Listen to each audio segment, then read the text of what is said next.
Ani yaada keessa lamal beeka. Leenco baga gammad. Baga waliinu gamman. Eegdee. Shantam. Badhaasa Waardiyaa Caaluu irratti kaadhimaa ta'anii akkasuma injifachuun miira akkamii qabu? Dhuguma haasa'uuf miira addaa qaba. Maaliif sagantichi sagantaa seena qabeessa waan ta'eef miira hagana jedhee sittiin himne miira addaa qaba. Dhugaa haasa'uuf taana. Gosa kamiin badhaafamte? Albama waggaa. Waggaa. Yaa.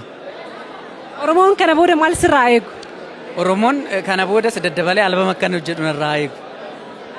Artist Hacaaluu Hundeessaa bara lubbuudhaan jirutti artistii qaalii ture akkasuma immoo falmaa mirga dhala namaa ture.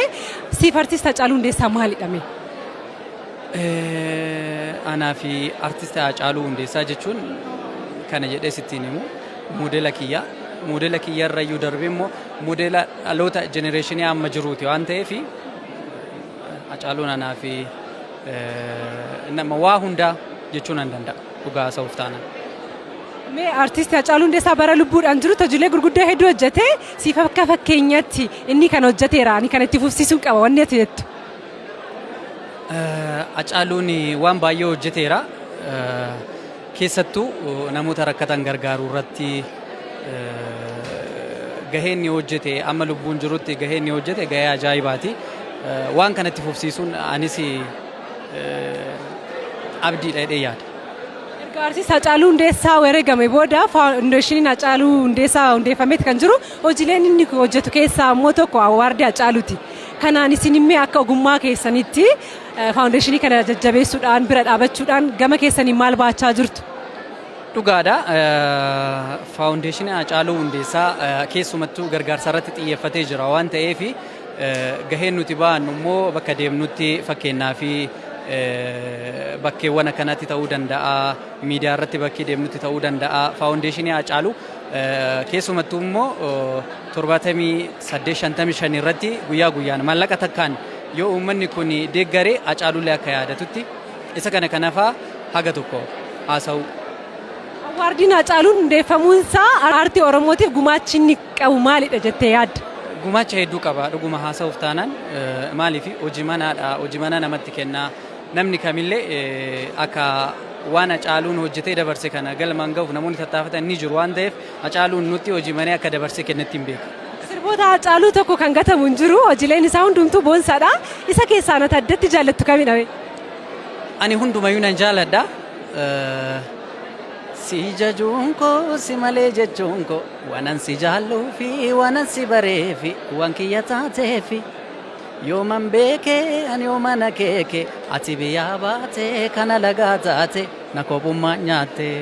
Guddaa galatoom irra deebiidhaan baga gammadde. Ayyee ulfaadhu atis baga gammadde.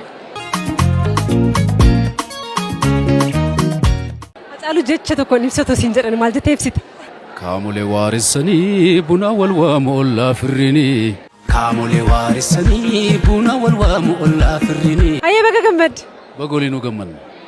Hacaaluu Hundeessaa Waardii irratti argamna. Hacaaluu Hundeessaa Waardii irratti argamanii kaadhimaa ta'anii akkasuma immoo moo'ichaan galuu maal fakkaata? Bareedaadha jechuun kun amma namni dorgome sun hundi taree jira. Kun amma hin jira waanuma tokkoon malee durumaa dorgomuu jechuun jabina argisiisa.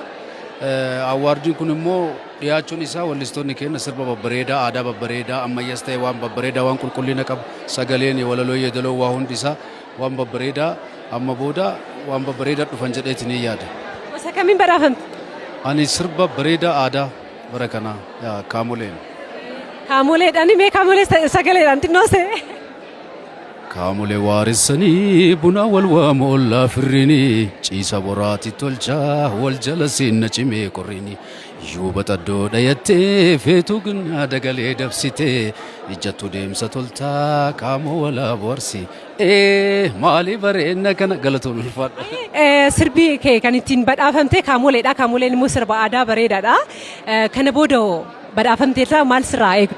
Uummanni sirba kana durallee sirboota babbareedaa hedduu qaba. Sirba akka walloo nindeema walloo fa'aa sirba bareedaadha. Gaafa Haceen sanyii mootii gaafa dalan walaloo sirba san daarektarri kennas kaameramaan illee yeroo tokko baane baay'ee anaaf Haceen waggaa irraan 14 akkas naannoo san gaafa inni sanyii mootii dalagu waan nindeema walloo dalage Uummanni amma booda sirbuma babbareedaa godinaalee adda addaatii fi waan babbareedaa sirboota ammayyaa ka jaalalas hundaa bareedan dhufaa jira.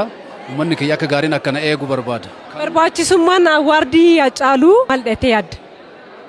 Tokkoffaa wallisaaf jabina. Lammaffaa faawundeeshiniin kun maqaa Hacaaluutiin wanni jiru kun itti fufuu qaba.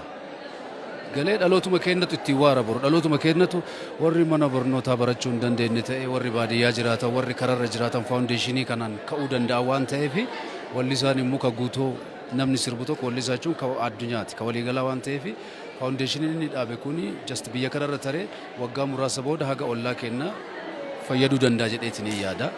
Jabaachuu qabanii uummanni hundi bira dhaabachuu qaba. Hacaaluun uummata malee nama tokkoo miti. Kana jechuu barbaada. Hacaaluu jecha tokkoon ibsatu siin jedhan maal jettee ibsite? Hacaaluma jedhee ibsa. Akkuma maqaa isaa jechuudha. Jechuun inni immoo nama tokkoo miti. Uummata nama hunda keessatti of arga. Waa hundaanuu jechuudha.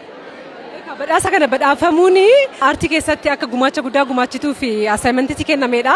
Maal sirraa eegnu kara fuulduratti? Dirqama kiyyan baya. Yeroo ma dhufe sirba akka kaamulee bareedaa albamalleen dhufaa jira. Keessaa immoo sirbooyin dalagaa.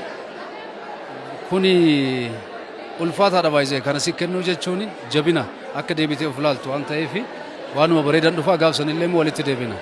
Walii galaatti dhaamsi qabdu? Dhaamsi qabu uummanni faawundeeshinii kana bira dhaabatee jajjabeessuu qaba.